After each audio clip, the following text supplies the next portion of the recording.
Tiki, let's get a little bit more on these Minnesota Vikings from a great player, not hyperbolic. I mean, part of the all-decade team of the 2010s, 8 Pro Bowls, 3 All-Pros, 5th overall pick back in 2011.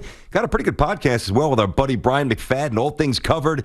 And that would be Patrick Peterson, first year out of Arizona. Patrick, Tiki and Tierney, how you doing today, bud?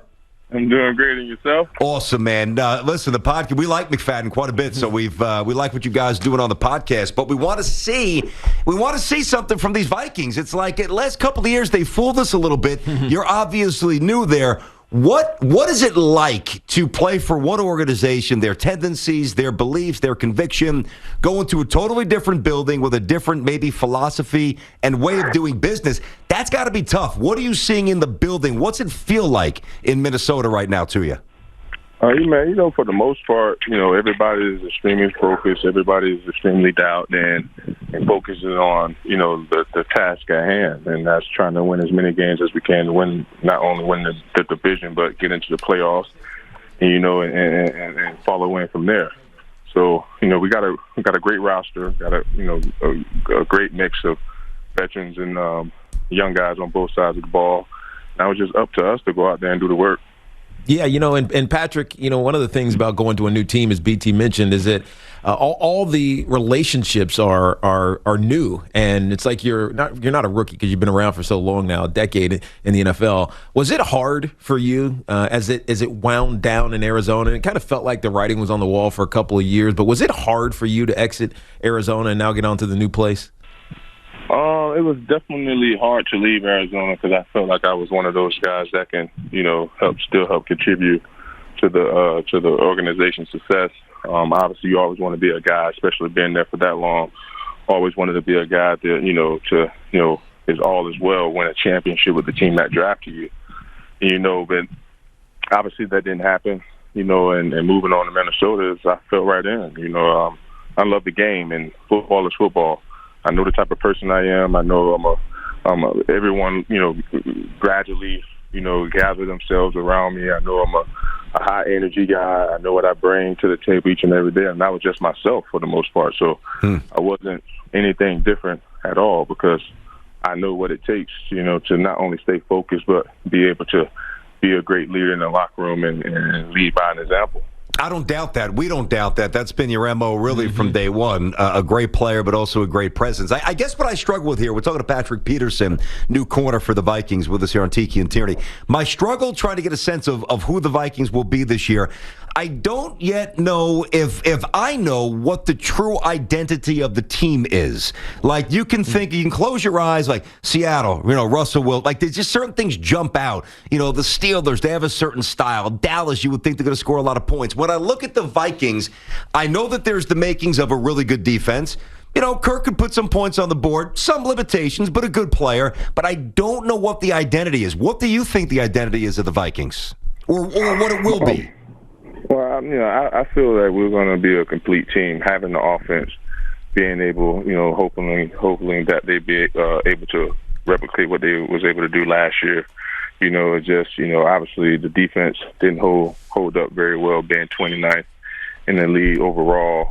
So that can lose you games right there. So for the most part, I think we're going to be a well-balanced team because now the defense is going to hopefully reinvent ourselves, getting back out there on the field a little bit this weekend to show, Minnesota Minnesota, the fan base, but we're gonna have to look forward to towards that season, and like I said, just offense. If they're able to replicate what they did last year, we cook on hot grease.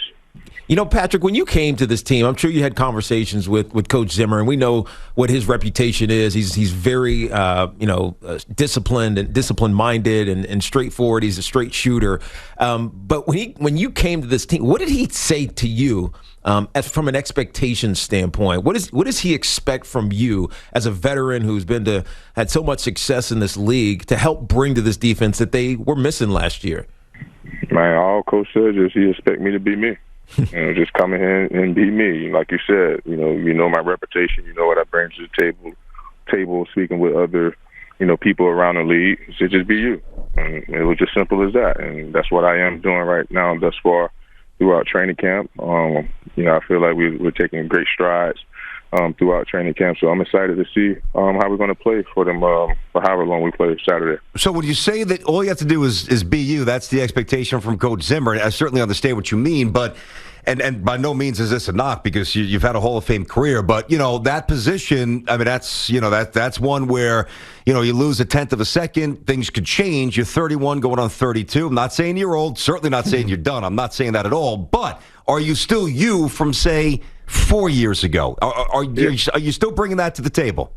No doubt about it. I just feel like, in the situation where I was in, the last couple of years, I needed a fresh breath of air, and I feel like I got that now. I feel I won't even say motivated because I love the game too much to use that term to say I ever lost motivation. Yeah, but I just feel like I have, per se, a chip on my shoulder. I feel like almost that, this second half of my career that I have something to prove because at the end of the day, I'm still writing a resume, and I want to continue putting good film out there to solidify, the position I want to be in at the end of my career. Yeah. You can't become a full-time podcaster yet there, Patrick. Come on, man. So, I just as light as I've ever been coming into a training camp, and I'm maintaining that weight right now. Yeah. Like you said, you may lose a tenth of a second, but the wise man once told me, the older you get, the slimmer you might want to get. So I took that into consideration, and I feel amazing. And they're doing a great job here. The training staff, the snap count in practice, and things like that to make sure that I'm ready to roll come Sundays. Yeah, BT, don't tell him he's old. My brother played till he was 36 years old, so he can do it. And he said the same thing, Patrick. He said he had to stay in better shape, work harder. And I always used to say, like, how the hell are you still playing football? He said, it's from the neck up, Tiki. It's like the more you know, it's from the neck up. It has nothing to do with my physical ability. Before we let you go, Patrick, let me ask you about the offense that you guys have been seeing in practice every day. I mean, Justin Jefferson had such an unbelievable rookie season last year, and we know Adam Thielen's one of the best in the game as well. Dalvin Cook, the skill position guys they're awesome on the Vikings. Kirk Cousins is a steady leader. What have you guys seen from the offense on this Minnesota Vikings squad? Very, very explosive. Just able to, pop that big play at any time. Like all the playmakers you just said. When those guys contribute, they contribute in a big way, and it's going to be, I believe, if we can get everybody clicking on the same cylinders, it's going to be hard to stop those guys. Because you can't double JJ. You leave in opportunities for Adam, Irv, to be able to make plays in the passing game. And we all know what Dalvin brings to the game. The potential is definitely there. Now it's just time for us to all go out on the field on Sundays and put it to work and prove it. Not prove it to the world, but prove it to ourselves that we can be dominant. Yeah, listen. That's the whole mind frame. I'm sorry, Patrick. There's no doubt when people sit down and do their fantasy football drafts, and some already have, there's going to be a lot of Vikings flying off the board early. I mean, you mentioned all the names. You guys can fill it up a little bit. I want to wrap it up with this, and I want to really, I guess, focus more on Kirk. I get it. But here's the thing.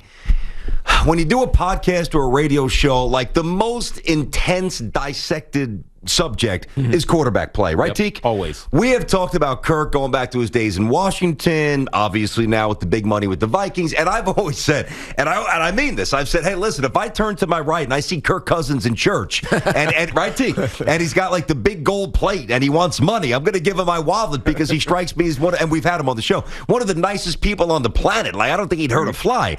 I don't know if I'd bet on him to win the Super Bowl. So I ask you this, and I mean, I don't know how to ask it other than just asking the question without prefacing a million things. I don't think, with all due respect, he is good enough to win a Super Bowl. Do you? I think he is. From what I've seen in practice and what I've seen last year, being able to play some of his best football in his career, especially late in that late run that they was able to put together. I couldn't tell you how many wins they ended up getting. I know they kind of started off a little on the rocky side, but they end up, almost making a run to get into the playoffs late in the year. you can just tell everything start to gel. It just comes down to, Kirk having that confidence within himself, because he can make all the throws. And if we do a great job of protecting him and keeping him upright, I mean, his accuracy is up there with the best of them. Here we go. So it's not like he can't make the throws. Uh-huh. We have to make sure that he's comfortable and have that utmost confidence in himself every time he steps out on that field. And that's going to come with the players always continuing to rally around him and just giving him that fire and that belief that obviously he can go out there and get the job done. Thanks for watching. Make sure you like and subscribe, and don't forget to hit that bell to be notified when we drop fresh content.